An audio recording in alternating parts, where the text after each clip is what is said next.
মানুষ যদি অবিবাহিত অবস্থায় জেনা করে তাহলে তাকে 100 লাঠি পিটিয়ে এলাকা থেকে 1 বছরের জন্য তাড়িয়ে দিতে হবে।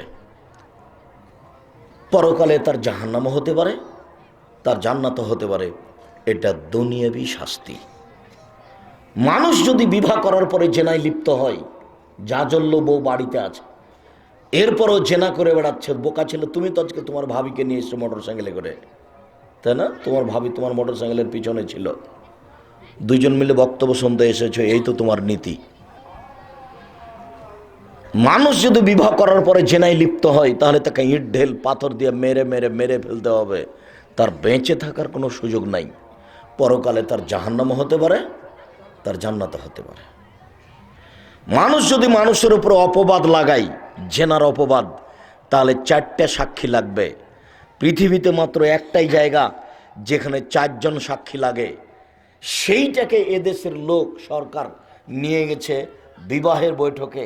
কাজী সাহেবের খাতাতে 4 জন সাক্ষী আছে, 2 জন পুরুষের পক্ষ থেকে, 2 জন মেয়ের পক্ষ থেকে। মানে জাতি দেখাতে চাচ্ছে বিবাহ জেনা।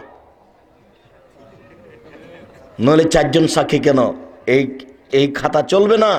কাজী সাহেবের খাতা পেশাবের টয়লেটের যোগ্যতা রাখে না, টয়লেট পেপারের যোগ্যতা।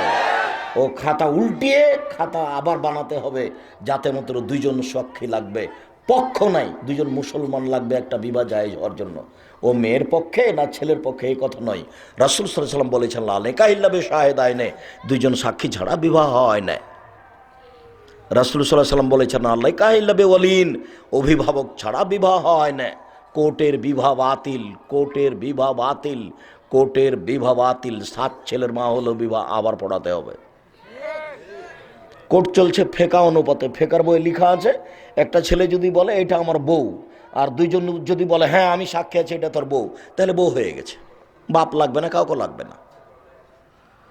সেজন্য কোর্টে ঠিকই আছে, কোর্টে বিবাহ পড়িয়ে দিয়েছে। 2 জন লোক বলেছে আমি সাক্ষী, আর আল্লাহর নবী বলছেন না, বাপ না থাকলে তো বিবাহ হবে না।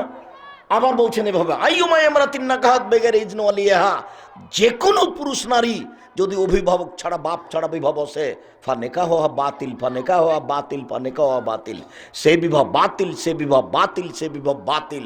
রাসূল সাল্লাল্লাহু আলাইহি ওয়াসাল্লাম কথাটা 3 বার বলেছেন, তবুও নাকি বাপ ছাড়া বিবাহ চলবে।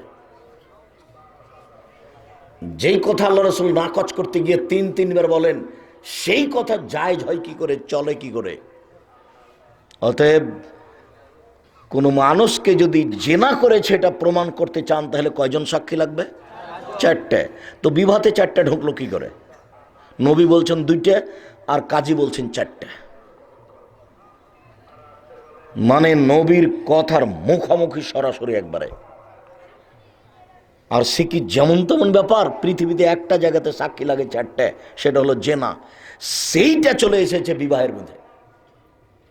একটুকু কেউ ভাবে না, বিবেচনাও করে না। হুজুর তো হুজুর ভাববে কি, ও তো টাকার অপেক্ষায় আছে। 90 সাল থেকে নিয়ে এখন পর্যন্ত কেউ যদি প্রমাণ করতে পারে আব্দুর রাজ্জাক সাহেব এদিন পথ খরচ চেয়েছিল পাথেও, যদি কোনোদিন কেউ প্রমাণ করতে পারে বাংলাদেশের মাটিতে, বিদেশের মাটিতে, যে আব্দুর রাজ্জাক সাহেব পথ খরচ পাথেও চেয়েছিল, এটা প্রমাণ হয়ে গেলে আমি আর কোনোদিন বক্তব্য দিতে আসবো না। প্রমাণ করেন দেখি। আপনি প্রমাণ করেন। 3 বছর থেকে দাওয়াত দিচ্ছেন, 2 বার বিজ্ঞাপন পোস্টার করেছেন, আপনারা নিয়ে আসতে পারেননি। ওই সময়তে কি টাকার কথা বলেছি?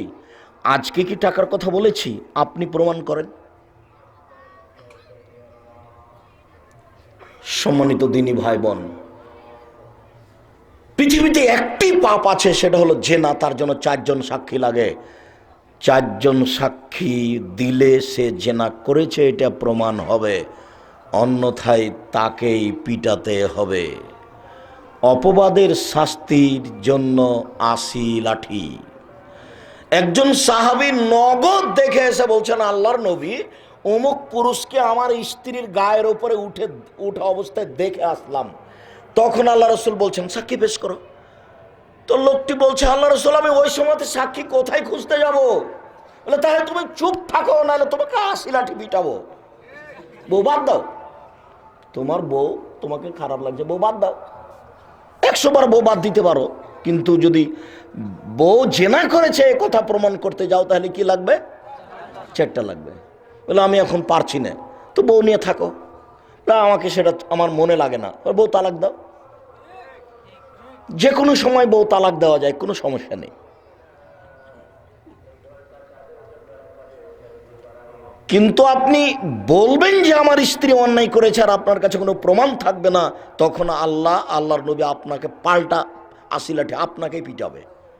সাহাবী বলছেন আমি নিজে চোখে দেখে আসলাম আমার স্ত্রীর সাথে অন্য কেউ অন্যায় করতে, দেখে এসে বলছে এই কথা। তখন আল্লাহ রাসূল বলছেন সাক্ষী দাও।